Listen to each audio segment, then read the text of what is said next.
The NBA is kowtowing to its corporate masters and doing their very best to alienate fans in the process, and also putting their profound ignorance on full display. Gavin Newsom signed some even more draconian and even more anti-constitutional bills into law in Commiefornia. Come to think of it, I wonder if he even read them. And Ellen DeGeneres faces criticism for hanging out with George W. Bush. And we say goodbye to a longtime news personality on one of our formerly favorite stations. We'll get into all that and much more. I'm Big E, and this is the Liberty Cast.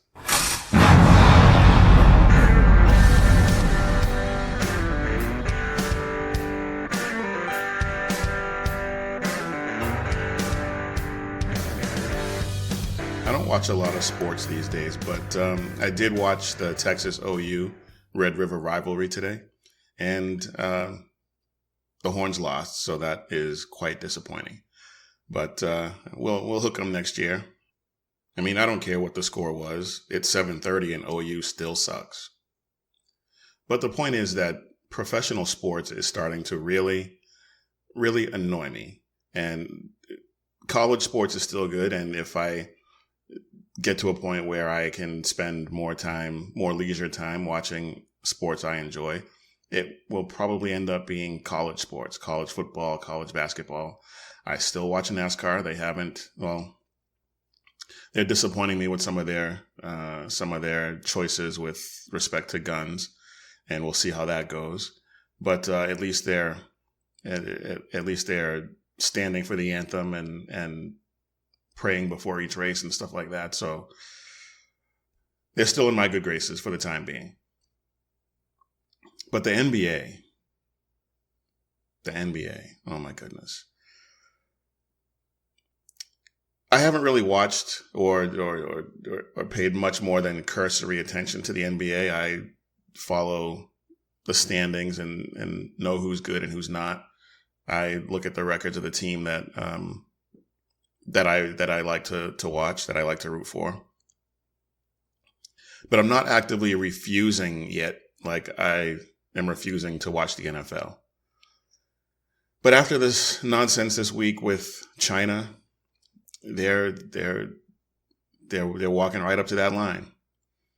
Now, Daryl Morey, he tweeted something in support of Hong Kong. He tweeted, "Fight for freedom, stand with Hong Kong." And unless you're under a rock, you know what's going on with Hong Kong, and they're dealing with China trying to basically bring them under their boot. I've heard people say that Hong Kong was a British colony. I don't necessarily agree with that. I mean, Great Britain, they leased Hong Kong from China back in 1898. And they leased it for a period of 99 years, which is why in 1997, they gave it back. They were legally bound to. Now, I think they probably could have done something to avoid that. I'm sure the people of Hong Kong wish they had tried to do something about that, because now they're dealing with this.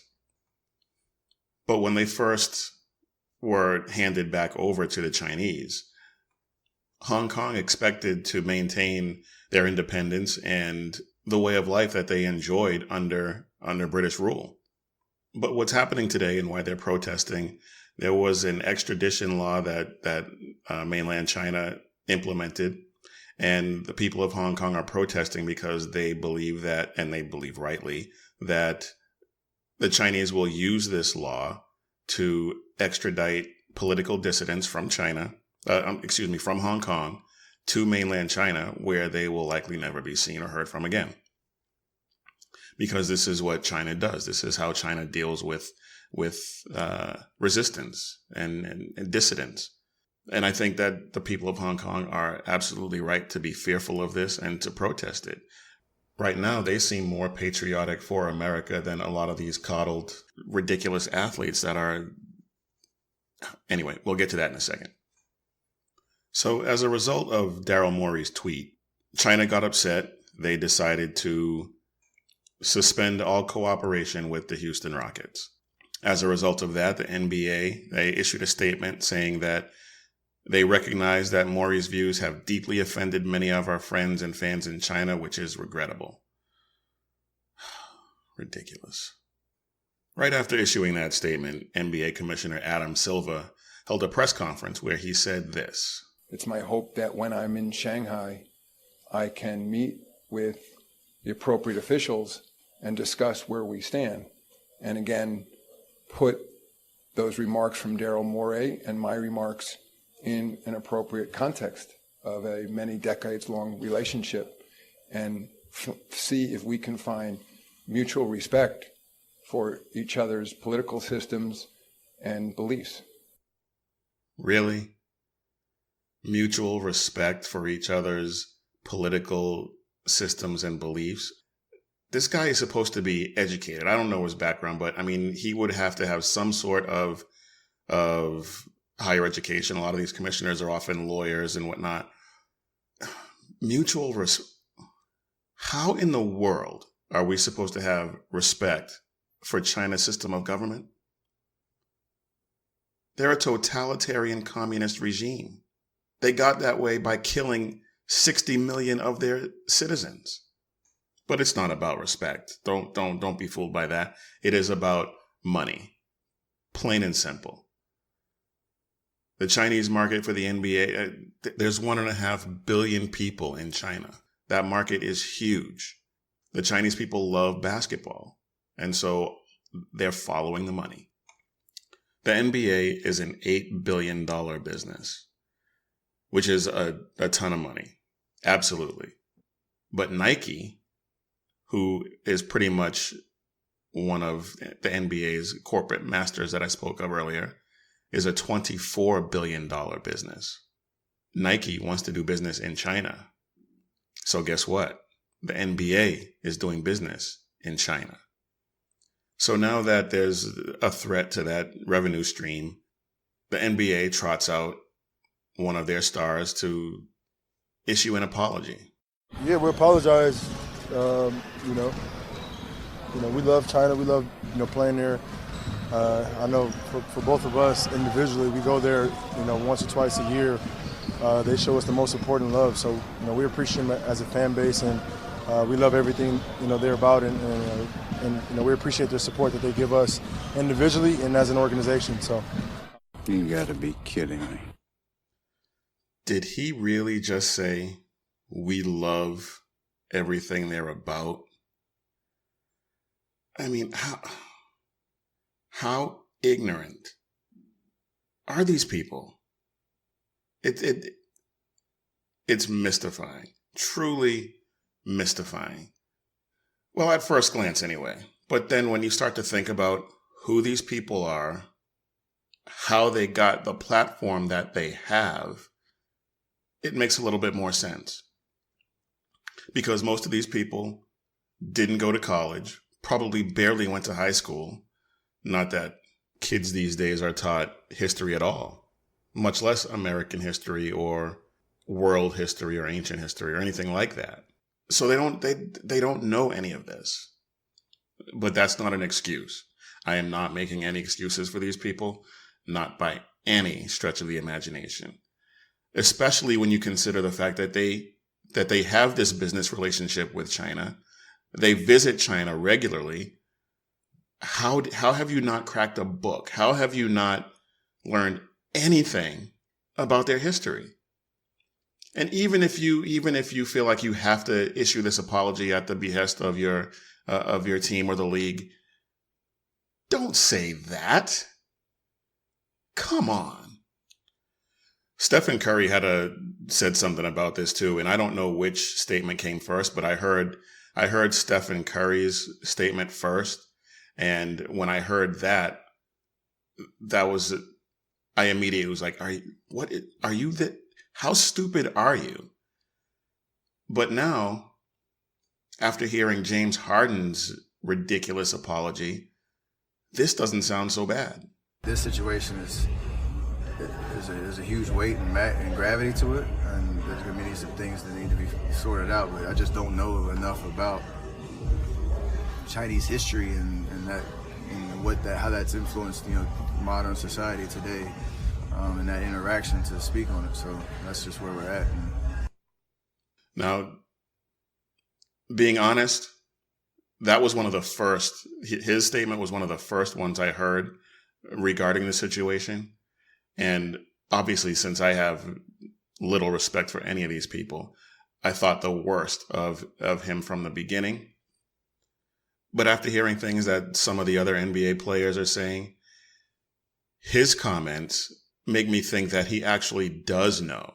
He does have some knowledge of China's history and does understand it, but is not going to go there because the NBA pays his salary. Which actually does make me think less of him because he knows and he's still not speaking up. He speaks on all manner of other things, but he's feigning ignorance on this one. And I don't have any proof of this. He could be telling the truth and not know, but it didn't sound like it to me.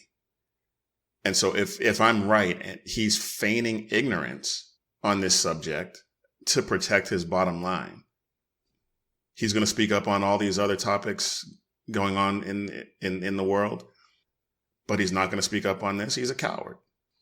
Speaking of cowards, Steve Kerr, who just happens to be Steph Curry's coach and another one of these pseudo-intellectual, part-time political pundit NBA type people, he weighed in on this. And to be fair, he was asked about it.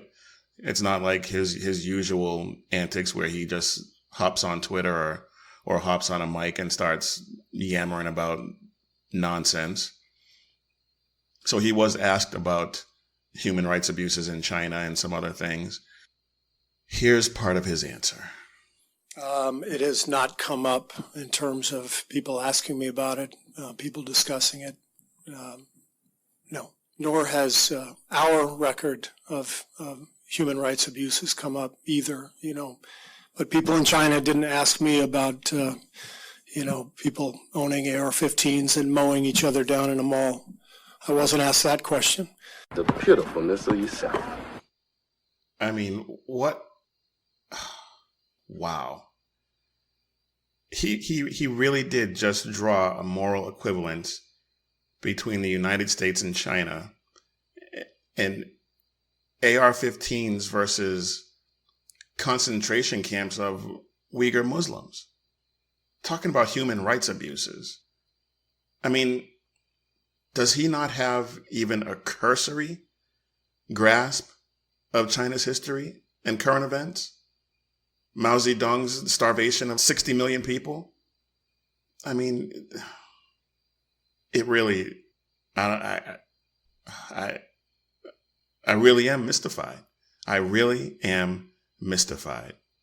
And Kerr is one of those extreme far lefties. Don't let him try to tell you different. He is. He's right there in line with occasional Cortex. And those people want what China has. And I'm not talking about just the money. They want totalitarian control. And if they have to go the route that Mao went to get it, I think they're willing. And if you think I'm exaggerating, explain to me how. Change my mind. Because these people are advocating for government takeovers of entire sectors of the economy. They're advocating for taxing billionaires all of their wealth to pay for these things. And when that proves that it's not enough, and it's not, what are they going to do next? We'll answer that question and move on to some other topics because I spent entirely too much time on this one. But we'll get back to that after this quick break.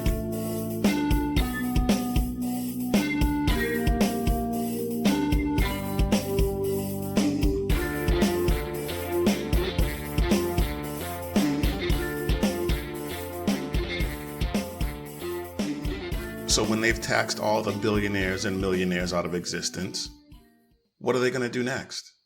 What they're not going to do is abandon these projects like the Green New Deal, Medicare for All. They're not going to abandon that. So what's the next step? Forced compliance. Why do you think they're so bent on taking our guns away? to make it easier for them to force us to comply, to do their bidding. And these pampered, uneducated fools in the NBA voluntarily doing the bidding of China and apologizing when somebody dares voice a dissenting opinion. We were supposed to be exporting our values and our culture to China. But what's happened is they are exporting theirs here. Some are calling it woke capitalism. I call it ignorance, cowardice, and self-hatred. Hatred for the country that makes it possible for these pampered, ignorant bastards to get rich. 95% of them would never earn the money they make playing the game, doing anything else. They're clearly morons incapable of doing anything else. These spoiled-ass, pampered bastards in pro sports, and not just the NBA, but the NFL and all the other ones as well, refuse to go to the White House claiming that Trump is a dictator. Meanwhile, they're playing ball in China where the leader is actually a dictator. And then when they get asked questions, they don't have enough information. Or in some cases, their enablers shut down the person asking the questions. All right, let's move on because there's a ton more I want to get to. A well-regulated militia being necessary to the security of a free state, the right of the people to keep and bear arms shall not be infringed. This is clearly news to Governor Gavin Newsom in Commiefornia, because this week he signed 7 anti-gun bills into law, showing an absolute blatant contempt for the Constitution and the Second Amendment. They already have hundreds, if not thousands, of gun control laws on the books in Commiefornia. And guess what? Not a single one of them is followed by any of the criminals. You show me a gun law that is obeyed by a criminal, and I will show you a very ineffective criminal. So I'm going to go through some of these bills and some of these now laws and let you know exactly what is going on with these things. Assembly Bill 12 was signed into law by Newsom.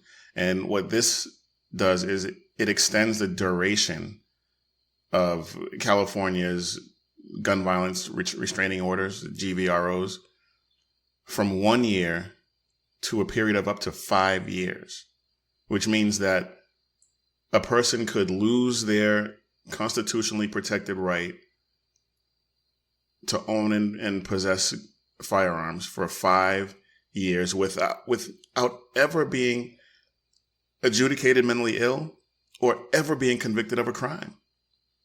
I mean, what happened to due process? Do they even understand what that is anymore? Assembly Bill 61 expands the list of people who are eligible to file GVROs beyond immediate family, beyond law enforcement. So now in Commiefornia, employers, co-workers, employees of a secondary or post-secondary school that the person attended within the last 6 months can petition to have that person's Second Amendment rights taken away with a GVRO.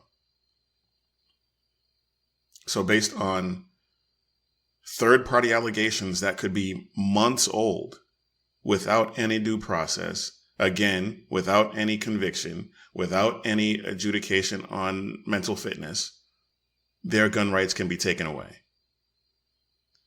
Assembly Bill 879 requires precursor firearm parts to be sold or transferred through a licensed precursor parts dealer, similar to the way their new laws regarding ammunition work.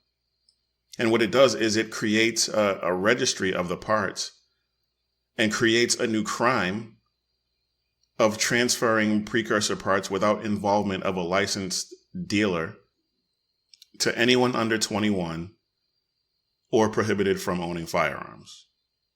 And precursor parts are unfinished frames, receivers, 80% lowers, things of that nature. Assembly Bill 893 prohibits gun shows at the Del Mar Fairgrounds. Assembly Bill 1297 allows a local licensing authority to charge whatever they want on a concealed carry permit application. So there had been a cap on that, and this removes that cap. So theoretically, the chief of police of some podunk town can charge $1,000 to apply for a CCP license. Unbelievable. And some of them are going to do it too, because the whole goal in Commiefornia is to reduce gun ownership completely. And if they can charge exorbitant fees so that people don't even bother to try and get a concealed carry license, all the better. And then if they do, when somebody pays that fee and then they get denied, that fee is non-refundable. So the state just made $1,000 or whatever they charged. Ridiculous. Trampling all over our rights. And voters in Commiefornia are electing these people. I say build a wall around Commiefornia. We'll be fine with 49 states. Anyway, Assembly Bill 1669 raises the fees paid by consumers when purchasing firearms.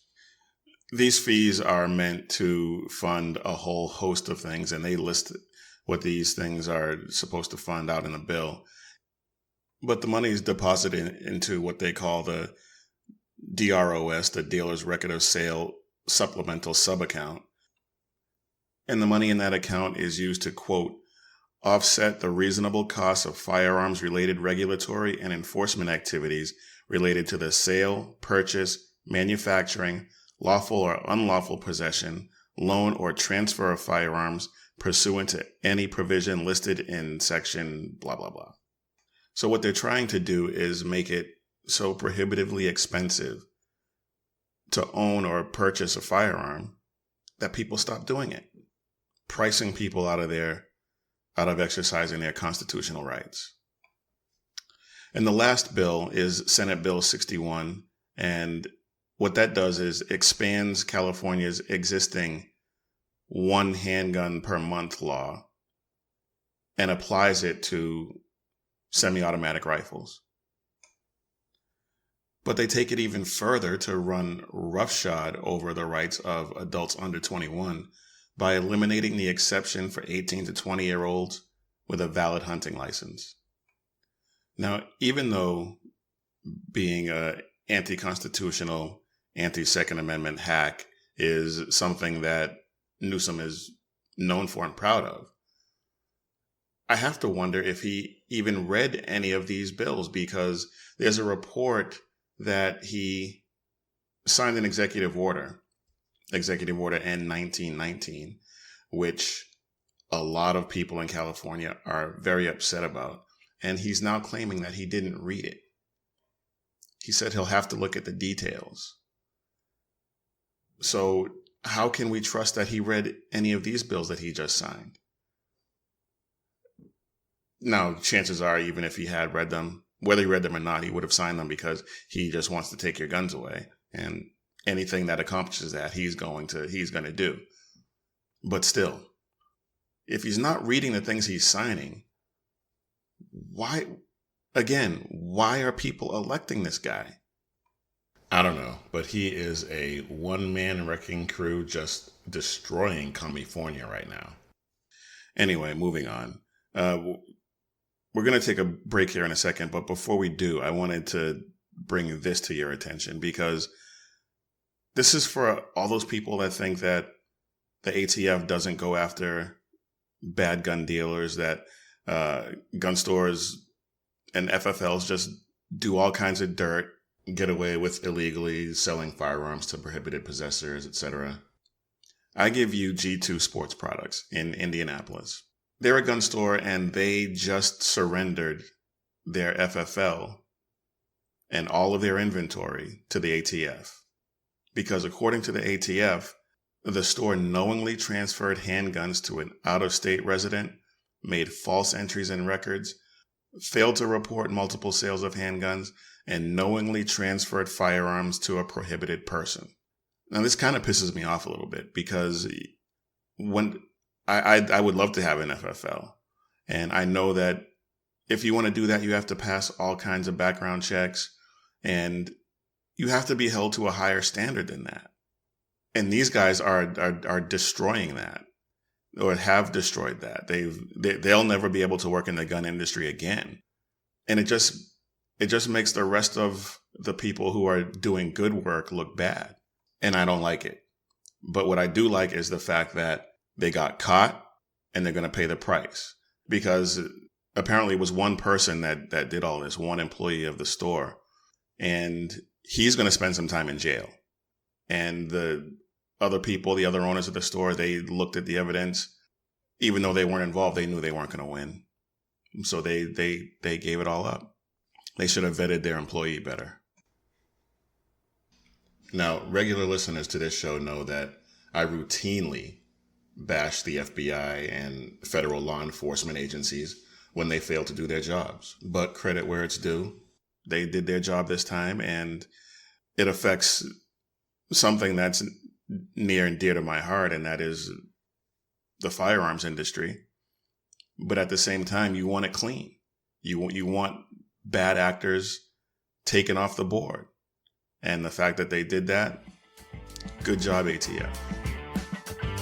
All right, we're going to go ahead and take another quick break. And when we get back, we're going to expose a hypocrite.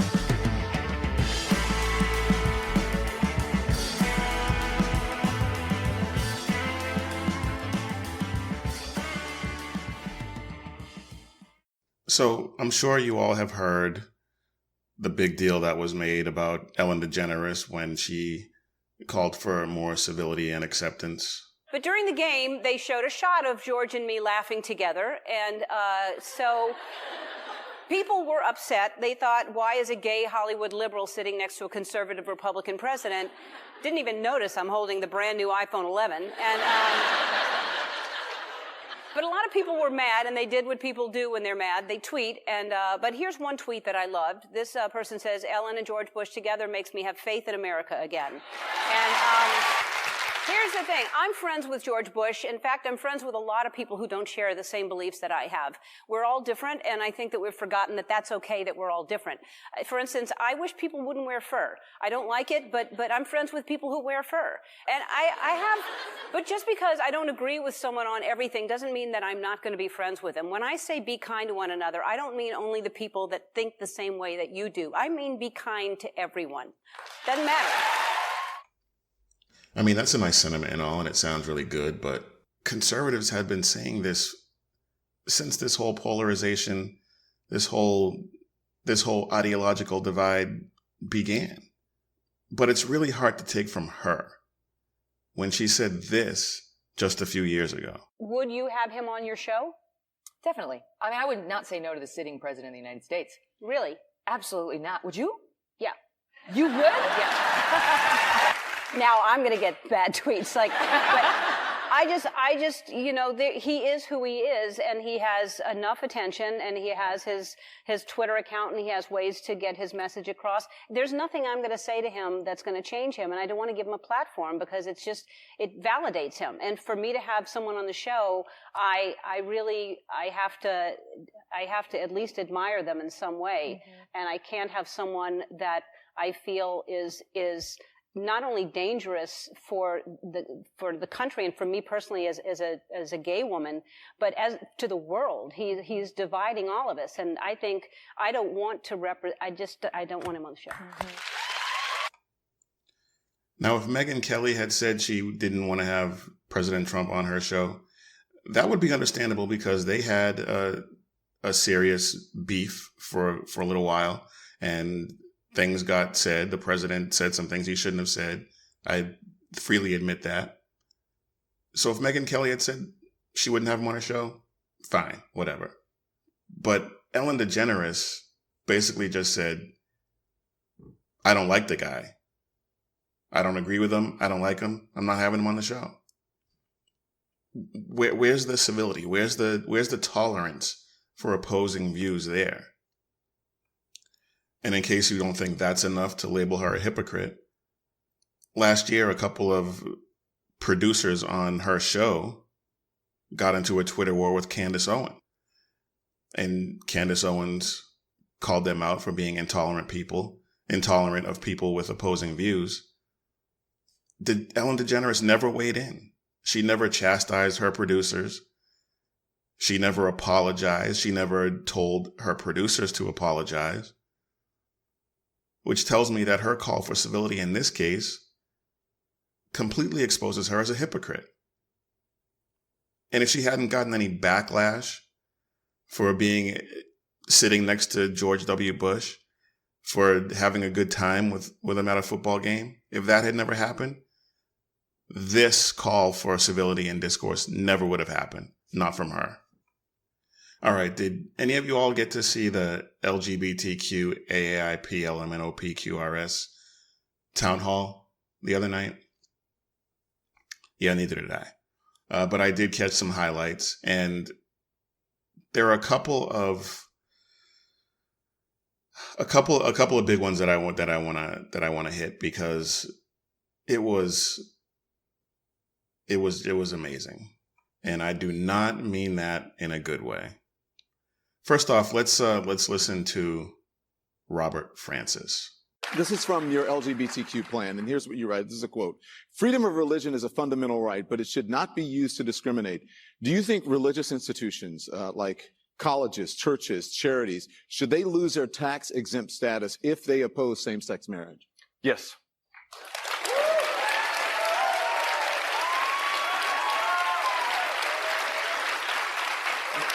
There can be no reward, no benefit, no tax break for anyone or any institution, any organization in America that denies the full human rights and the full civil rights of every single one of us. And so as president, we're going to make that a priority, and we are going to stop those who are infringing upon the human rights of our fellow Americans. I mean, where to begin? First off, you notice Don Lemon didn't mention mosques. Do you think they're going to be included in this plan? Probably not. How do you enforce it? What constitutes denying this hypothetical person's human rights, civil rights, when it comes to a church? I mean, how is he going to define that? He's never going to be president, but a lot of the things that he is espousing are espoused by every one of the candidates. So it's not like it's far-fetched that if a Democrat happens to win in 2020, that something like this doesn't happen. And listen to what the now frontrunner Pocahontas has to say about taxpayer-funded sex reassignment surgery. In the 2012 campaign for Senate, you criticized a judge's ruling that granted transition-related surgery to a transgender inmate. You said, I don't think it's a good use of taxpayer dollars. Right. Do you regret that? Yep. No, it was a bad answer. And I think it was a bad answer. And I believe that everyone is entitled to medical care, and medical care that they need. And that includes people who are transgender, who it is the time for them to have gender-affirming surgery. I just think that's important, and the appropriate medical care. A bad answer? What does that mean? Does she now believe something different? Or does she think that she should have answered differently then based on the way the political landscape looked? I mean, it was a terrible question on Cuomo's part, for sure. And she completely bungled that. I mean, she's the front runner, but she's a disaster.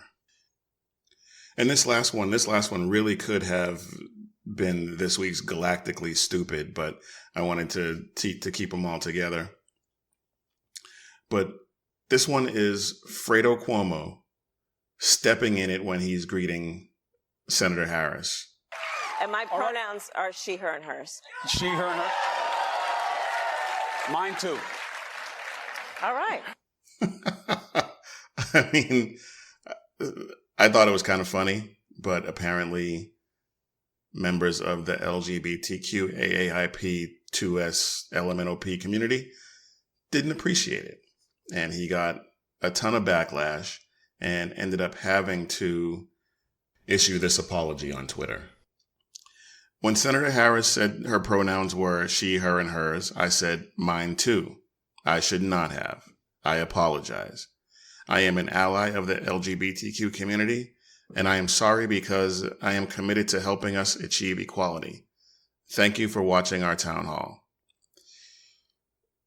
More people saw that tweet than watched the town hall. That I can pretty much guarantee. There were a few other exchanges that I don't really want to get into right now because it opens up a whole other subject that just deserves a lot more time than I'm devoting to this right now. So I'm just going to leave that alone. But what it does show us is that these people, well, first of all, this whole thing was an exercise in pandering to a constituency. But it also shows us what they're willing to do to achieve their goals. And we all know what their goal is. Their goal is power. The only way they can achieve this power, because they can't do it, their ideas are terrible. People are not going to vote for them. So the only way they can do it is through fascistic or authoritarian recalibration of the political landscape and discourse. And that's evidenced by Robert Francis's plan to take away the tax-exempt status for religious organizations and charities. Churches, faith-based organizations, charities, they have a set of principles that are not in alignment with a lot of the principles and positions of the LGBTQ community. It's just not. They're not compatible. And so taking away their tax-exempt status because of that, and we already talked about how it's not really enforceable, but that's the plan. That's what they want to do. And they want to do that across the board, all aspects of our lives. And it's imperative that we don't let that happen. Okay, real quick before we get you out of here with the galactically stupid this week. If you watch Fox News, then you know that Shepard Smith has been there pretty much, I think, since the beginning. I think he was an original hire when the Fox News network first came on the air. This week, he tendered his resignation and will no longer be. I think his final broadcast was on Friday. Bye, Felicia. That's right. Good riddance. Can't stand the guy. I have a job, so I don't watch Fox News during the day, but I see the clips.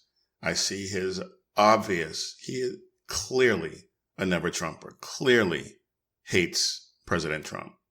I've seen some of his reporting where he will have documentation in his hand and will literally sit there and tell you, the viewer, that what he's got in his hand, what you're reading on the screen, is completely opposite of what it actually says.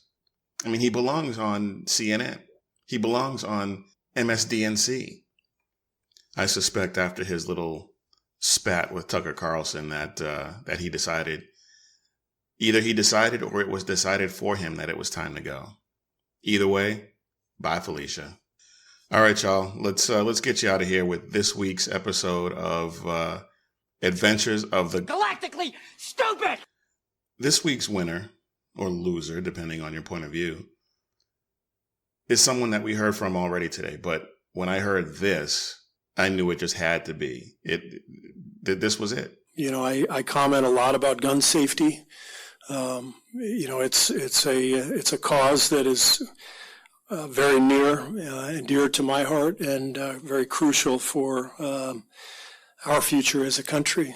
We face mass shootings literally every day. What the hell did you just say? Mass shootings every day. Come on.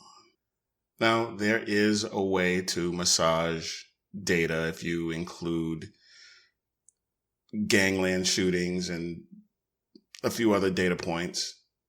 You can get to a number that approaches one a day. But by the standard definition of mass public shooting. This year we're at 8. Now, don't get me wrong, that is 8 too many, but it's still a far cry from every day. But that's just the type of thing that the left tries to do all the time. They try to manipulate data, manipulate language, and they keep repeating this stuff over and over. And before you know it, when you're not armed with the facts, a large contingent of the population believes this stuff and regurgitates it. But as soon as I heard that, wow, a far leftist spouting far leftist propaganda. Who'd have thought? Well, folks, there is a lot more I wanted to get to, but unfortunately, I was way too long-winded, so we're out of time. But I do thank you all for listening. You can find us on Spreaker, Spotify, SoundCloud, anywhere you get your podcast from. You can find us there. If you have a podcast platform that you like to use and we're not there, let us know. We'll do what we can to get set up on that one as well. You can find us on social media, Twitter, Facebook, Instagram, and Parlay at The Liberty Cast on all 4 platforms. You can find us at our website, thelibertycast.net. Go to the podcast page. You can find all of the podcasts and links to a lot of the sources and things that we use for the content of the show. And sometimes just articles that I think you might enjoy or might find interesting, even if we don't mention them or use any of that material in the show. It will be related and you can take a look and you might find it useful. But again, thank you all for listening. And until next time, keep your head on a swivel and stay safe, everybody.